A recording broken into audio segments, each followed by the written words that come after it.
அண்ணன் சேதுபதி சிறையில், வெள்ளைக்காரன் சிறையில் அடைச்சிட்டோம்ல. சிறையில் இருக்கும்போது வெள்ளைக்காரன் கேட்குறான், சேதுபதி சும்மா ஒப்புக்கு ஒரு அண்ணா ஒரு காசு, அன்னைக்கு கப்பம்மா கட்டு விடுதலை செஞ்சிட நாட்டை நீ ஆண்டுக்கன்னு. எல்லா காசு கூட ஒத்த காசு உனக்கு கப்பம் கட்ட மாட்டேன், நான் ஜெயிலே இருந்து செத்தாலும் பரவாயில்லைன்னு ஜெயில இருந்து செத்து போனான். அவன் பேரம் பேத்தியதான் நம்ம. ஏதோ கால கொடுமை இப்படி வந்து சிக்கிக்கிட்டோம்.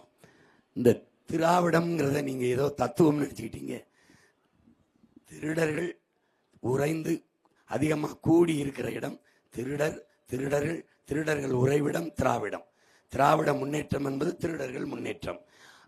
அனைத்து இந்த அகில இந்திய திருடர்கள் முன்னேற்றம். இது ரெண்டுக்கு எந்த மாறுதலும் கிடையாது. இந்த கட்சி வந்தா இது நடக்காது, இந்த கட்சி வந்தா இது நடக்கும். யாராவது ஒன்னு சொல்லுங்க. இல்லை இவங்க வந்தா ரேஷன் அரிசி தரம் இருந்துரும், இவங்க வந்தா டாஸ்மார்க்க மூடிடுவாங்க, இவங்க வந்தா ஊழல் லஞ்சம்ங்கிறதே இருக்காது, கமிஷன் வாங்காம எதுக்கும் கையெழுத்து போடுவாங்க, பணி நியமனமா, பணி உயர்வா, பணியிட மாற்றமா, பணம் வாங்க மாட்டாங்க. யாராவது ஒருத்தர் சொல்லுங்க. இவங்க வந்தா அது நடக்கும், இவங்க வந்தா நடக்காது. எல்லாம் அப்படியே தான் இருக்கும்.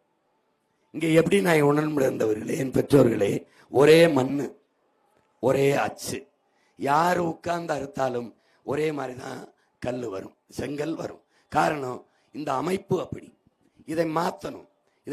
ஒண்ணு மண்ணை மாத்தணும், இல்ல அச்சை மாத்தணும். இது ரெண்டையும் மாத்தாம எவன் உட்கார்ந்து அறுத்தாலும் ஒரே மாதிரிதான் செங்கல் வரும். இந்த சிஸ்டம் ஆங்கிலத்துல தப்புங்கிறாங்க, உங்க பிள்ளை அமைப்பு தப்புங்கிற.